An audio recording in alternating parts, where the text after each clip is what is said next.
வெண்முரசு. திசைதேர் வெள்ளம் 21. வாசிப்பது சந்தீப். லட்சுமணன் அவையிலிருந்து வெளியே வந்து குளிர்காற்றை உணர்ந்தபோது மேலும் களைப்படைந்தான். கால்கள் நீரிலென நீந்தி நீந்தி அவனைக் கொண்டு செல்வது போல தோன்றியது.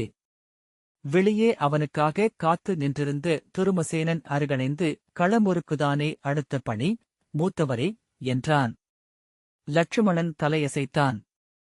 துருமசேனன், இன்று படைவீரர்கள் சோர்ந்திருக்கிறார்கள். நேற்றும் அவர்களை கனவுகள் அலைக்கழித்தன என்கிறார்கள் என்றான். லட்சுமணன் என்றான். அதே கனவுகள்தான். பேயுரு கொண்ட ஆழத்து தெய்வங்களும் விண்வாழ் தெய்வங்களும் மண்ணிலிறங்கி பூசலிட்டன என்றான் துருமசேனன். அவர்கள் சொல்வதை கேட்டால் இதுவரை மண்ணில் ஒரு கொண்ட அத்தனை தெய்வங்களும் இங்கு வந்துள்ளன என்று தோன்றுகிறது. பல்லாயிரக்கணக்கான குலதெய்வங்கள், லட்சக்கணக்கான அன்னை தெய்வங்கள், பல கோடி மூதாதை தெய்வங்கள். இங்கே தெய்வங்களுக்குப் போக எஞ்சிய இடமே மானுடருக்கு என்று துருமசேனன் தொடர்ந்தான். லட்சுமணன், தெய்வங்களுக்கு ஊசி முனைமேல் 100 நகர் அமைக்கும் ஆற்றல் உண்டு என்றான். ஆம் என்றான் துருமசேனன். லட்சுமணன் என்ன சொல்கிறான் என அவனுக்கு புரியவில்லை. உணவுண்டாயா என்றான் லட்சுமணன். ஆம் என அவன் நாணத்துடன் சொன்னான். நீங்கள் உணவருந்தவில்லை என அறிவேன். ஆனால் என்னால் காலையில் எழுந்தவுடன் உண்ணாமலிருக்க இயல்வதில்லை. லட்சுமணன் புன்னகையுடன் அவன் முதுகில் கை வைத்து, அதிலென்ன? நீ அடுமனையில் வாழ்பவன் என அறியாதவனா நான் என்றான். துருமசேனன், நான் அடுமனைக்கே செல்லவில்லை என்றான். உணவை கூடாரத்தில் கொண்டு வந்து வைத்திருந்தாயா என்றான் லட்சுமணன்.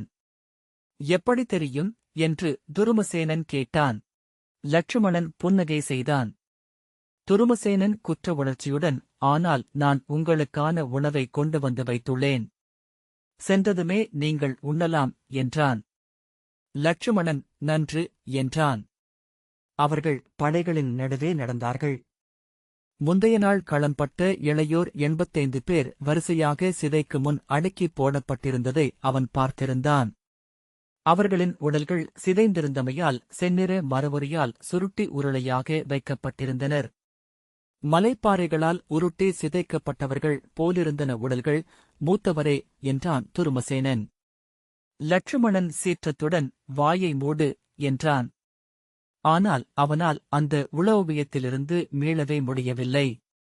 கௌரவமைந்தர் சிலரே வந்திருந்தார்கள். எஞ்சியவர்கள் உண்டு துயிலச் சென்றாக வேண்டும் என ஆணையிட்டேன், மூத்தவரே என்றான் துருமசேனன். அவர்கள் அனைவரும் துயரில் இருக்கிறார்கள். இங்கு வந்தால் தாழமாட்டார்கள். அவர்கள் ஓர் உடல் போல. ஒவ்வொருவரின் இறப்பும் தங்கள் இறப்பென்றே தோன்றும். லட்சுமணன் புன்னகையுடன், நன்று, 1000 முறை இறப்பதற்கு நல்லூழ் வேண்டும். இனி பிறப்பும் இறப்பும் இல்லை போலும் என்றான். அவன் சொல்வது புரியாமல் துருமசேனன் விழித்து நோக்கினான். சத்யனும் சத்யசந்தனும் அவர்களுக்குப் பின்னால் வந்தனர். நாகதத்தன், சம்பு, கன்மதன், துர்தசன், சுப்ரஜன் ஆகியோர் ஒரு சிறு குழுவாக நின்றனர். அப்பால் துந்துபி, துர்ஜயன், சுஜலன், சுமுகன் ஆகியோர் கூடி நின்றனர். சுபூதன், சுபாதன், பாவகன், பரமன் ஆகியோர் இன்னொரு குழுவாக நின்றனர். அவர்கள் ஒருவரை ஒருவர் தழுவிக்கொண்டு ஒற்றை உடலென நின்றனர். அவர்கள் எப்போதுமே அப்படித்தான் நிற்பது வழக்கம். ஆகவே அவர்களை ஆலமர விழுதுகள் என பிறர் களியாடுவதுமுண்டு. ஆனால் அப்போது இழுத்துச் செல்லவிருக்கும் ஏதோ சரடு ஒன்று அவர்களை கட்டி நிறுத்தியிருப்பது போல தோன்றியது. தனியாக நின்றிருந்த இருவரை நோக்கி லட்சுமணன் நின்றான். அவர்கள் இளைய தந்தை குண்டாசியின் மைந்தர்கள் அல்லவா என்றான். ஆம், தீர்க்கநேத்திரனும் சுரகுண்டலனும். அவர்கள் எப்போதும் தனித்தே நிற்கிறார்கள். ஒருவருக்கொருவர் கூட பேசிக்கொள்வதில்லை என்றான் துருமசேனன். லட்சுமணன், தந்தையிடமிருந்து நோய்களை தவறாமல் பெற்றுக்கொள்கின்றனர் மைந்தர் என்றான். கை நீட்டி அவர்களை அருகே அழைத்தான். அவர்கள் அவன் அழைப்பை விழிகடந்து உளம் பெற்றுக்கொள்ளவே சற்று பிந்தியது. இருவருமே எதையும் நோக்காத முகம் கொண்டிருந்தனர். அருகே வந்ததும் தீர்க்கநேத்திரன் சொல்லின்றி வணங்கினான். சுரகுண்டலனின் வாயில் ஒரு சொல் எழுவது போல ஓர் அசைவு வந்து மறைந்தது. லட்சுமணன் ஒன்றும் சொல்லாமல் வெறுமனே கை நீட்டி அவர்களின் தோளை மட்டும் தொட்டான். சுரகுண்டலன் பெருமூச்சு விட்டான். ஏதாவது சொல்ல வேண்டும் என லட்சுமணன் எண்ணினான். ஆனால் அவர்களிருவரிடமும் அவன் பேசுவதே அரிது. அவர்களின் கைகளை மட்டும் மெல்ல பிடித்து அழுத்தினான். அங்கிருந்து நடந்தபோதும் அவர்களின் கைகளை தன் கையிலேயே வைத்திருந்தான். அவர்களும் சொல்லின்றி உடன் நடந்தார்கள். ஒவ்வொரு உடலாக பார்த்தபடி மெல்ல நடந்து சிதையை அணுகியபோது உள்ளம் வெறுமை கொண்டு எடையற்றிருந்தது. முந்தைய நாள் இறந்தவர்களுக்கான செல்கைச் சடங்குகள் அரசர்களின் பாடிவீடுகளின் முற்றங்களிலேயே நிகழ்ந்தன. களத்திலிருந்து அவர்களின் உடல்கள் கொண்டுவரப்பட்டு முற்றங்களில் நிறையாக வைக்கப்பட்டிருந்தன. ஷத்திரிய முறைப்படி வெண்கூரைக்கு மேல் வாளும் வேலும் சாத்தப்பட்டு வைக்கப்பட்டிருந்த அவ்வுடல்களுக்கு இறந்தவர்களின் தந்தையர் வாய்க்கரிசியிட்டு வணங்கினர். அவர்களின் களப்போர்த்திரத்தையும் வெற்றியையும் போற்றி பாணர் எருமை மரம் பாடினர். அங்கிருந்து உடன்பிறந்தார் தொடர அவ்வுடல்கள் எரிகளத்துக்கு கொண்டு செல்லப்பட்டன. ஆனால் மறுநாளே அரசர் உடல்கள் எவையும் படைகளுக்குள் கொண்டுவரப்படலாக என்று ஆணையிட்டுவிட்டார். அவ்வுடல்கள் படைகளின் உளச்செறிவை அழைக்கின்றன என்று அவருக்கு சொல்லப்பட்டிருந்தது. அது உண்மை என லட்சுமணன் படைகளில் இருந்து உணர்ந்திருந்தான். போருக்குப் பின் படைகள் களைப்பையும் உயிருடனிருப்பதன் மகிழ்வையும் மட்டுமே கொண்டிருந்தன. ஆனால் தழைந்த தோற்பரப்பில் விரல்கள் குழைந்தாட பருபருத்த குரலில் பாணர் பாடிய எருமை மரப் பாடல்கள் கேட்டவர்களை விழிநீர் விடச் செய்தன. அத்துயர் சொல்லில்லாமல் கடுங்குளிர் என படையில் பரவியது. சிதையருகே இளைய தந்தை குண்டாசி நின்றிருந்தார். அவர் ஏன் அங்கே வந்தார் என்னும் திகைப்பை அவன் அடைந்தான். பின்னர்தான் முந்தைய நாளே அவர்தான் கௌரவப் படைத்தரப்பின் ஈம நிகழ்வுகளுக்கு பொறுப்பேற்றிருக்கிறார் என்று சொல்லப்பட்டது நினைவு வந்தது. அவனுடைய மெலிந்த சிற்றுடல் காற்றில் சருகு பறப்பது போல அங்கே தத்தி அலைந்தது. கைகளை வீசி ஆணைகளை பிறப்பித்தபடி சுற்றி வந்தான். லட்சுமணனைக் கண்டதும் அருகணைந்து, என்ன? உன் தந்தை எங்கே? என்றான். அரசர் வரவில்லை என செய்தி என்றான் லட்சுமணன். ஆம், அது இங்கு வந்துள்ளது. வாய்க்கரசிச் சடங்குகளுக்காக இறந்தோரின் தந்தையர் வரவேண்டும் என்றான் குண்டாசி. வந்து கொண்டிருக்கிறார்கள் என்று லட்சுமணன் சொன்னான். குண்டாசி தன் மைந்தர் அங்கிருப்பதை அறியாதோன் போல பொழுதில்லை. இச்சிதை கொளுத்தப்பட்ட பின்னரே பிற சிதைகள். இன்று மட்டும் 470 சிதைகள். அவை முழு இரவும் எரிந்தாலே இன்று வீழ்ந்தவர்கள் விண்ணேற முடியும். மின்னலும் தூறலும் உள்ளது, மழை வருமென்றால் இடர்தான் என்றான். குண்டாசி சற்று மிகையான ஊக்கத்துடன் இருக்கிறானோ என்னும் ஐயம் அவனுக்கு எழுந்தது. அங்கே நிறையென நீண்டு சென்றிருந்த இளையோரின் உடல்களை அவன் ஒரு கணத்துக்கு மேல் நோக்கவில்லை. ஆனால் அவன் உள்ளம் குளிரை உணர்ந்து நடுங்குவது போல் அவ்வப்போது சிலிர்ப்பு கொண்டது. குண்டாசி எதையுமே எண்ணுவது போல தெரியவில்லை. படைப்புறப்பாட்டுக்கு முந்தைய ஏற்பாடுகளை செய்பவன் போல பரபரப்பாக இருந்தான். அவன் உடல் மெலிந்து கூன் விழுந்திருந்தமையால் அது வில்மோங்கில் நிலத்தில் ஊன்றப்படுகையில் என சற்று துள்ளுவது போல தோன்றியது. 80 ஒற்றைச் சிதை அழுக்கப்பட்டிருந்தது. அங்கே ஆலயம் ஒன்று எழுப்பப்படவிருப்பதாகவும் மரங்கள் அடுக்கப்பட்டு அடித்தளம் உருக்கப்பட்டிருப்பதாகவும் தோன்றியது. அரக்கும் மெழுகும் நெய்யும் பொழியப்பட்டு விறகுகள் நனைந்தவை போலிருந்தன. குண்டாசி ஒருவனை உரக்க அதட்டி கீழ்மொழியில் ஏதோ சொன்னான். துருமசேனன் எப்போதுமே சிறிய தந்தையை செயலூக்கத்துடன் பார்த்ததில்லை என்றான். இத்தருணத்துக்காகத்தான் அவர் அப்படியிருந்தார் போலும் என்ற லட்சுமணன் எண்ணிக்கொண்டு குண்டாசியின் மைந்தர்களை பார்த்தான். அவர்கள் சொல்கேளாதோர் போல அணைந்த விழிகளுடன் இருந்தனர். தேர்கள் ஒலிக்க அனைவரும் திரும்பிப் பார்த்தனர். வந்துவிட்டார்களா என்று கேட்ட குண்டாசி விரைக. பொழுதணைகிறது என ஏவலரை ஊக்கினான். 7 தேர்களில் இருந்து சித்ராங்கனும் பீமவேகனும் உக்ராயுதனும் சுஷேணனும் மகாதரனும் சித்ராயுதனும் நிஷங்கியும் திருதகர்மனும் சேனானியும் உக்ரசேனனும் துஷ்பராஜயனும் திருதசந்தனும் சுவர்ச்சசும் நாகதத்தனும் சுலோசனனும் உபசித்ரனும் சித்ரனும் குந்ததாரனும் சோமகீர்த்தியும் தனுர்த்தரனும் பீமபலனும் இறங்கி வந்தனர். ஒருவரே மீண்டும் மீண்டும் வருவது போல் விழிச்சலிப்பு ஏற்பட லட்சுமணன் நோக்கு விலக்கிக் கொண்டான். அவர்கள் வந்து நின்றதும் குண்டாசி, இறந்தவர்களின் தந்தையர் மட்டும் நிறையாக வந்து தனியாக நிற்க வேண்டும். ஒருவர் சிதையேற்றினால் போதும் என்றான். அருகே நின்றிருந்த அந்தணர் ஏதோ சொல்ல தலையசைத்து, ஆம், ஒரு கொள்ளியை அனைவரும் கைமாற்றி இறுதியில் ஒருவர் சிதையில் வைக்கலாம் என்றான். கௌரவர்களில் 12 உடல்களில் கட்டிகள் போட்டிருந்தனர். துஷ்பராஜயனும் திருதசந்தனும் தடி ஊன்றி காலை நீட்டி வைத்து நடந்தார்கள். அவர்களின் முகங்கள் இருண்டு ஆழ்நிழல் போலிருந்தன. விரைவு சடங்குகள் பெரும்பாலும் முடிந்துவிட்டன. வாய்க்கரிசியிட்டு நீரூற்றி மலர் பொழிந்து சிதையேற்றுவதே எஞ்சியுள்ளது என்றான் குண்டாசி. இறந்தவர்களின் உடல்கள் நிறையாக கொண்டு வரப்பட்டன. இறந்த மைந்தனின் தந்தை மட்டும் முன்னால் சென்று அரிசியை அள்ளி மும்முறை வாய்க்கரிசி இட்டு நீர் தெளித்து வணங்கினான். மலரிட்டு தலை தாழ்த்திய போது அவன் விம்மியழ அவன் துணைவர் இருவர் விழிநீர் வழிய தூக்கி அகற்றினர். சடங்குகள் முடிந்ததும் சடலங்கள் சிதைமேல் பரப்பப்பட்டன. 20 சடலங்கள் பரப்பப்பட்டதும் அரக்கும் மெழுகும் கலந்து இருக்கப்பட்ட பலகைகள் அவர்களுக்கு மேல் அடுக்கப்பட்டு மென்விறகு செறிவாக பரப்பப்பட்டது. அதன்மேல் மீண்டும் 20 பேர் 4 அடுக்குகளாக அவர்களின் உடல்கள் அடுக்கப்பட்ட பின் மேலே மீண்டும் மெழுகரக்கு பலகைகளும் விறகும் குவிக்கப்பட்டன. அவர்கள் விழிகளிலிருந்து மறைந்ததுமே லட்சுமணன் ஒரு விடுதலையுணர்வை அடைந்தான். ஆனால் கௌரவ தந்தையரிடமிருந்து விம்மலோசைகளும் அடக்கப்பட்ட அழுகைகளும் எழுந்தன. தீப்பந்தம் கௌரவர் கைகளுக்கு அளிக்கப்பட்டது. பீமவேகன் அதை வாங்க தயங்கி பின்னடைந்தான். துஷ்பராஜயனும் பின்னடைய குண்டாசி, எவரேனும் வாங்குக, பொழுதாகிறது என்றான். உபசித்ரன் அதை வாங்கிக் கொண்டான். அவனிடமிருந்து சித்ரன் பெற்றுக்கொள்ள கைகள் வழியாகச் சென்ற தழல் மகாதரனை அடைந்தது. தழல் மூட்டுக, மூத்தவரே என்றான் குண்டாசி. மகாதரன் தன் பெரிய வயிற்றுடன் மெல்ல கால் வைத்து நடந்தான். இருமுறை நின்றபோது செல்க என்றான் குண்டாசி. சிதையருகே சென்று அவன் நின்று விம்மி எழுதான். நிஷங்கியும் சுஷேணனும் அருகே சென்று அவன் தோள்களை பற்றிக் கொண்டார்கள். அவன் விழப்போகிறவன் போல காலை நீட்டி வைத்து நடந்தான்.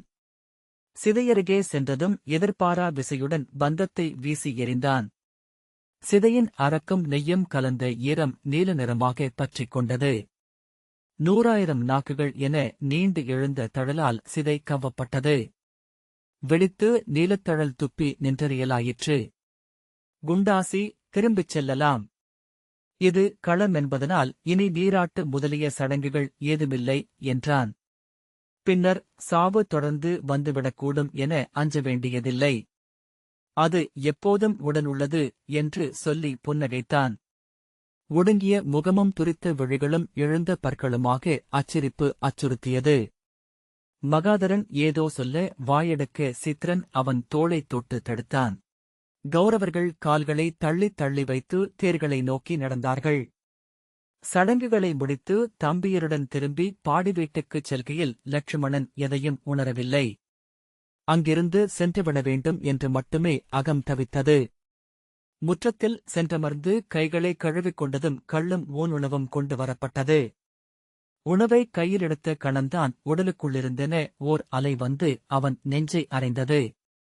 தம்பியர் அனைவரும் உணவு அருந்தியாயிற்றா என்னும் சொல்லன்றி நினைவறிந்த நாள் முதல் அவன் ஒருபோதும் உண்டதில்லை. பற்கள் உரசிக்கொள்ளும் ஓசை தலைக்குள் வெடித்தது. அவன் அதிர்வதை நோக்கி, என்ன என்ன மூத்தவரே என்றான் துருமசேனன். ஒன்றுமில்லை என அவன் தலையசைத்தான். உடல் உலுக்கிக் கொண்டே இருந்தது. ஊன் துண்டை மீண்டும் தாளத்தில் வைத்துவிட்டு எழுந்து சென்றான். துருமசேனன், மூத்தவரே என்றான். அவனை கையைக் காட்டி விலக்கிவிட்டு லட்சுமணன் நடக்க துருமசேனன் பின்னால் வந்து, உணவுண்ணாவிட்டால் நாளை களைத்திருப்பீர்கள். உண்க, மூத்தவரே என்றான். இல்லை, என்னால் உண்ண இயலாது என்றான் லட்சுமணன். மூத்தவரே என்று அவன் மீண்டும் கூற, என்னை தனிமையில் விடு என்றான். துருமசேனன் பேசாமல் நின்றான். லட்சுமணன் விண்மீன்களை பார்த்தபடி சால மரத்தடியில் சரிவான பீடத்தில் சென்று அமர்ந்தான். விண்மீன்களின் பொருளின்மை அவனை திகைக்க வைத்தது. உளம் பதைத்து அதிலிருந்து விலகிக் கொள்ள முயன்றான். ஆனால் பிறிதொரு விசை விழிகளை அதிலிருந்து விலக்கவும் விடவில்லை. நெடுநேரம் கழித்து பெருமூச்சொன்று எழ உளம் கலைந்தபோது அருகே துருமசேனன் நின்று கொண்டிருந்ததைக் கண்டான். "நீ துயிலவில்லையா?" என்றான். "இல்லை" என்று அவன் சொன்னான். "இளையவர்கள் துயின்றுவிட்டார்களா?" என்றான் லட்சுமணன். "அனைவருக்கும் 2 மடங்கு அகிபீனா அளிக்கும்படி ஆணையிட்டேன். பெரும்பாலானவர்கள் துயின்றுவிட்டார்கள்" என்றான் துருமசேனன். "நீ சென்று துயில்கொள்" என்று லட்சுமணன் சொன்னான். "இல்லை, மூத்தவரே" என்று துருமசேனன் சொன்னான். "நீ உணவுண்டாயா?" என்று லட்சுமணன் கேட்டான். அவன் மறுமொழி சொல்லவில்லை. பெருமூச்சுடன், "சரி, உணவை கொண்டு வா. நாமிருவரும் இணைந்து உண்போம்" என்றான் லட்சுமணன். தலை வணங்கிய பின் துருமசேனன் சென்று தாளத்தில் ஊன் துண்டுகளைக் கொண்டு வந்தான். ஒரு துண்டை எடுத்தபின் இன்னொன்றை எடுத்து அவனுக்கு அளித்தான் லட்சுமணன். ஆனால் துருமசேனன் அதை கையிலேயே வைத்திருந்தான். அவன் கடித்து உண்ணத் தொடங்கிய பின்னரே உண்டான். உண்டு முடித்து கைகளை கழுவியதும் லட்சுமணன், "எனக்கும் அகிபீனா வேண்டும். 2 உருளை" என்றான். 3 வைத்திருக்கிறேன்" என்றான் துருமசேனன். "ஆம்" என்றபின் அவன் அவற்றை எடுத்துக் கொண்டான். கையிலிட்டு உருட்டிக் கொண்டே இருந்தான். அதிலிருப்பது என்ன? அது ஒரு சிறு ஊற்று. அது ஊறி ஊறிப் பெருகி பெருவெள்ளமாகி அனைத்தையும் மூடிவிடுகிறது. முழுமையாக தன்னுள் அமைத்துக் கொண்டு மெல்ல அலை கொண்டு முடிவிலாது பெருகி நிற்கிறது. 3 உருண்டைகளையுமே வாயிலிட்டு கரைந்து வந்த சாற்றை விழுங்கிக் கொண்டு விண்மீன்களை பார்த்துக் கொண்டு லட்சுமணன் படுத்திருந்தான். சற்று நேரத்தில் துருமசேனனின் குரட்டையொலி கேட்கத் தொடங்கியது. விண்மீன்கள் சிலந்திகள் வலையில் இறங்குவது போல நீண்ட ஒளிச்சரடன்றில் தொங்கி கீழிறங்கி வந்தன. மிக அருகே வந்து அவனைச் சுற்றி ஒளிரும் வண்டுகள் போல் பறந்தன. பறக்கும் விண்மீன்களின் சிறகோசையை அவன் கேட்டான். அந்த ரீங்காரம் யாழ்குடத்திற்குள் கார்வை என அவன் தலைக்குள் நிறைந்தது. புலரிக்கு முன் அவன் விழித்துக் கொண்ட போதும் அது எஞ்சியிருந்தது. லட்சுமணன் படைகளை நோக்கியபடி நின்றான். அவனால் நடக்க முடியவில்லை. "நம் இளையோர் எங்கிருக்கிறார்கள்?" என்றான். "அவர்கள் 8 படைப்பிரிவுகளிலாக இணைந்து பணியாற்றுகிறார்கள், மூத்தவரே" என்றான் துருமசேனன். "இப்போது கிளம்பினால் 8 படைப்பிரிவுகளிலும் சென்று அவர்களை நாம் பார்த்து வர முடியுமா?" என்றான் லட்சுமணன். துருமசேனன் அவனைப் பார்த்து ஒரு கணம் தயங்கி, "ஆம், சற்று விரைந்து சென்றால் இயலும்." "ஆனால்" என்றான். "சொல்" என்றான் லட்சுமணன். "அது அமங்கலப் பொருள் அளிக்கக்கூடும்" என்றான். லட்சுமணன், "ஆம், ஆனால் அது கைநெல்லி என துலங்கும் உண்மை. அவர்களை நோக்காதொழிந்தால்" என்றபின், "நேற்று சென்றவர்கள் என் கனவில் வந்தனர். பலரை நான் அருகணைந்து ஒரு சொல் உரைத்தே பல ஆண்டுகளாகின்றன என்று உணர்ந்தேன்" என்றான். துருமசேனன், "அழைத்து வரச் சொல்கிறேன்" என தலை வணங்கினான். லட்சுமணன் காவல் மாடத்தருகே புரவியை நிறுத்திவிட்டு இறங்கி அதன் கணுமூங்கில் வழியாக மேலேறிச் சென்றான். அங்கிருந்த ஒரு காவலன் இறங்கி அவனுக்கு இடமளித்தான். புதிய முரசின் சிவந்த தோலில் கழி விழுந்த தடம் நிறமாற்றமாகத் தெரிந்தது. லட்சுமணன் தன்னை நோக்கி தலைவணங்கிய காவலனிடம், "மறுபால் படைகள் எழுந்துள்ளனவா?" என்றான். "ஆம் இளவரசே, இன்று அவர்கள் மேலும் ஊக்கம் கொண்டுள்ளனர்" என்றான். அவன் மேலே சொல்லும் பொருட்டு லட்சுமணன் காத்து நின்றான். அங்கே பீமசேனரின் மைந்தர் கடோத்கஜன் வந்துள்ளார். "பேருருவ அரக்கர்" என்றான் காவலன். "நம்மவரும் அச்செய்தியை அறிந்து கொண்டிருக்கிறார்கள். அது அனைவரையும் அஞ்ச வைத்திருப்பதையும் காண முடிகிறது. இன்று களத்தில் பெரும் கொலைவெறியாட்டு நிகழுமெனத் தோன்றுகிறது." லட்சுமணன் தலையாட்டிய பின் பாண்டவப் படைகளை நோக்கிக் கொண்டிருந்தான். அங்கே வாழ்த்தொலிகளும் வெறிக்கூச்சல்களும் கேட்டுக் கொண்டிருந்தன. போர்க்களத்தின் இயல்பான உளநிலை சோர்வே என்று அவனுக்கு தோன்றியது. அதை அவர்கள் வெவ்வேறு நிமித்தங்களால் ஊக்கமென மாற்றிக் கொள்கிறார்கள். மிகையாக்கி களியாடுகிறார்கள். சிரித்துக் கொண்டே சாவுக்குச் செல்வதே மேலும் எளிதானது. துருமசேனன் வருவதை அவன் ஓரவழியில் அசைவாகக் கண்டு திரும்பி நோக்கினான். முன்னால் துருமசேனனின் புரவி பலகை பாதையில் பெருநடையில் வந்தது. தொடர்ந்து அவன் தம்பியர் நிறை வந்தது. கருமணி மாலை ஒன்று நீண்டு கொண்டே இருப்பது போல. ஒருவரே மீள மீள வருவதைப் போல. அவர்களின் முகங்களும் தோற்றங்களும் வெவ்வேறு என்பதை விழிநிலைத்தால் காண முடியும். ஆனால் அவர்களை ஒற்றைத்திரளெனக் காணவே உள்ளம் விழையும். அவ்வாறு ஒன்றென அவர்களைத் திரட்டும் ஏதோ ஒன்று அவர்களிடமிருந்தது. லட்சுமணன் மேலிருந்து கீழிறங்கினான். அவன் நிலத்தை அடைந்தபோது புரவியில் அணுகி வந்த துருமசேனன் கடிவாளத்தை இழுத்து நிறுத்தி இறங்கி தலைவணங்கினான். பிறர் ஒவ்வொருவராக இறங்கினர். அவர்கள் ஆயிரத்தவராக இருந்தமையாலேயே அந்த திரள்தன்மை அவர்களுக்கு உருவாகிறது என லட்சுமணன் எண்ணினான். கலைந்து பரவும் கட்டின்மையே அவர்கள் எப்போதும் கொண்டிருந்தாலும் அது புகை என, நீர்ப்பாசி என தனக்குரிய ஒரு வடிவையும் கொண்டிருந்தது. அவர்களில் எவரும் தொலைந்து தனித்துச் செல்வதில்லை. அதை எண்ணியதுமே அவன் குண்டாசியின் இரு மைந்தரை நினைவுகூர்ந்தான். அவர்கள் எப்போதும் தனியர். அவர்கள் அத்திரளில் இருக்கிறார்களா என்று அவன் பார்த்தான். இல்லை என்று கண்டதும் அவன் தலையசைத்து ஆம் என எண்ணிக்கொண்டான். துருமசேனன், நாங்கள் எங்களுக்கென ஒரு முரசொலியை உருவாக்கிக் கொண்டோம், மூத்தவரே. அதை எழுப்பினால் எளிதில் இணைந்து கொள்ள இயல்கிறது என்றான். விப்ரசித்தியும் நமுசியும் நிசந்திரனும் குபடனும் அகலனும் சரபனும் வந்து அவன் அருகே நின்றார்கள். அஸ்வபதியும் அஜகனும் சடனும் சவிஷ்டனும் தீர்க்கஜெவனும் நிருதபனும் நரகனும் அவர்களுக்குப் பின்னால் நின்றனர்.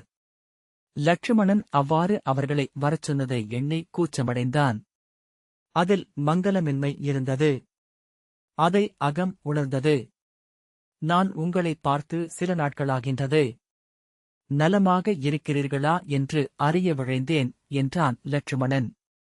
அவன் உள்ளத்தை அச்சொற்களிலிருந்து உணர்ந்த துருமசேனன், நாம் உடன்பிறந்தார் போரில் நமக்கென படைச்சூழ்ச்சிகள் சிலவற்றை வகுத்துக் கொள்ள வேண்டியிருக்கிறது. அதை சொல்ல மூத்தவர் விழைகிறார் என்றான். ஆனால் பின்னால் நின்றிருந்த அஸ்வசங்கு, நானும் மூத்தவர் எங்களை சந்திப்பது நன்று என்று எண்ணினேன். ஏனென்றால் நேற்று மட்டும் 83 பேர் இறந்துள்ளனர். முதல் நாள் போரில் 12 60 புண்பட்டு கிடக்கின்றனர். இப்போது 1000 100 குறைகிறோம் என்றான். அவனை துருமசேனன் தடுப்பதற்குள் அவனருகே நின்றிருந்த கேசி, இன்றும் 100 குறையாமல் இறப்போம். எங்களை முழுமையாக மூத்தவர் பார்ப்பது நன்று என தோன்றியது என்றான். துருமசேனன் அலுப்புடன் தலையசைத்தான். லட்சுமணன் அப்பேச்சை நேரடியாக எதிர்கொள்வதே நன்று என உணர்ந்து, ஆம், நாம் எஞ்சியோர் இன்றே சந்தித்துக் கொள்வதே நன்று. இப்போரில் நான் விழுந்தால் உங்கள் முகங்கள் நினைவில் எஞ்ச வெண்புகுவேன் என்றான். இங்கிருந்தாலும் மேலுலகில் இருந்தாலும் ஒன்றென்றே இருப்போம். இளையோரே, அதை சொன்னதும் அவன் தொண்டை இடறியது. அந்த உணர்வெழுச்சியை அவனே நாணி தலையை குறித்துக் கொண்டான். கைகளால் விழிகளை துடைக்க முயன்று அசைவு நிகழ்வதற்குள்ளே உள்ளத்தால் அடக்கினான். துருமசேனன் அந்த இடைவெளியை நிறைக்கும் பொருட்டு மூத்தவரை வணங்குக என்று இளையோரிடம் சொன்னான். அவர்கள் ஒவ்வொருவராக வந்து லட்சுமணனை வணங்கினர். அவன் அவர்களை நெஞ்சோடு அணைத்து வாழ்த்துரைத்தான். அணைக்க அணைக்க தம்பியர் பெருகுவது போல் உணர்ந்தான். இறந்தவரும் இவர்களுக்குள் இருப்பார்கள் போலும் என்று எண்ணி மெய்ப்பு கொண்டான். 1000 கார்த்தவீரியனின் 1000 தம்பியர். அவன் கண்களில் இருந்து நீர் வழியத் தொடங்கியது. இளையோரும் விழி சொரிந்தனர். பின்னர் அடக்க வேண்டியதில்லை என்றாக அவர்கள் விம்மலோசை எழ அழுதனர். அழுகை ஏதோ இடத்தில் நின்றுவிட சிரித்தனர். மூத்தவரே, அவனை இருமுறை வாழ்த்திவிட்டீர்கள் என்றான் சம்பிரமன். சிலர் கூட்டத்தில் புகுந்து மீண்டும் மீண்டும் வாழ்த்து பெறுகிறார்கள். இப்படி போனால் அந்திவரை இந்த வாழ்த்துரை தொடரக்கூடும். லட்சுமணன் வாய்விட்டு நகைத்து, வாழ்த்து பெற்றவர்களெல்லாம் அப்பால் செல்க என்றான். வாழ்த்து பெற்றவர்களின் முகத்தில் ஏதேனும் அடையாளம் வைக்கலாம் என்றான் சத்ருதபனன். முகத்திலா? ஓங்கி அறையலாம். சிவந்த தடம் எஞ்சும் என்றான் துருமசேனன். சிரித்துக்கொண்டே அவர்கள் வணங்க அவர்களின் தோள்களில் அறைந்தும் முதுகை தட்டியும் லட்சுமணன் தழுவிக்கொண்டான். மூத்தவரே, நேற்று சிறிய தந்தை பீமசேனரின் போராடலை கண்டேன். எனக்கு மெய்ப்பு எழுந்தது. போர் தெய்வம் எழுந்தது போலிருந்தார் என்றான் கிரதன். கரதன் அவருடைய கைகளையும் கால்களையும் பெருங்காற்றுகள் எடுத்துக் கொண்டன என்று சூதர் பாடினர். அவர் காற்றின் மேலேயே ஊர்வதை பலமுறை கண்டேன் என்றான். அவர் கையால் சாவதென்பதே நற்பேறு. நங்குடியின் மாவீரர் அவர். ஒருமுறையேனும் அவருடன் கதை பொருதி களத்தில் வீழ்ந்தால் நான் பிறந்தது ஈடேறும் என்றான் குகரன். ஆம், அவருடைய தோள்தசைகளையே நோக்கிக் கொண்டிருந்தேன். கதை அவரைச் சூழ்ந்து பறக்கும் மெல்லிய இறகு போலிருந்தது என்றான் ஆஷாடன். லட்சுமணன் முதலில் சற்று திகைப்படைந்தான். ஆனால் அவர்களின் முகங்களை பார்க்கையில் அவன் உள்ளம் மலர்ந்தது. ஆம், போர்க்கலைகளில் கதைப்பயிற்சியே உச்சமென நேற்று நானும் எண்ணினேன் என்றான். துருமசேனன் அச்சொல்லால் ஊக்கம் பெற்று நான் அவருடன் இருமுறை கதை பொருதினேன். என் கதையை தட்டித் தெறிக்கச் செய்தார். யானைக்குப் பின் சென்று உயிர் தப்பினேன். பின்னர் எண்ணினேன், பெருங்காற்றுகளின் மைந்தனுடன் நின்று பொருதி மீண்டிருக்கிறேன். நானும் கதைத்திரலோன் என்று ஆனேன் என்றான். இளமையில் அவருடைய தோளில் தொற்றி களிநீராடியிருக்கிறோம் மூத்தவரே. அதைப்போல ஒரு விளையாட்டுதான் இது என்று எனக்குப் பட்டது என்றான் உத்வகன். லட்சுமணன், ஆம், இது வெறும் விளையாட்டு. நாம் எஞ்சுவோம். அழியாது வாழும் ஓர் இடத்திலிருந்து இவை அனைத்தையும் எண்ணி எண்ணி மகிழ்வோம் என்றான். துருமசேனன், பொழுதணைகிறது மூத்தவரே என்றான். அவர்கள் தனி முகங்களை இழந்து மீண்டும் திரளென்றாகி தங்கள் புறவிகளை நோக்கிச் சென்றார்கள். இந்த வாசிப்பை கேட்டதற்கு நன்றி.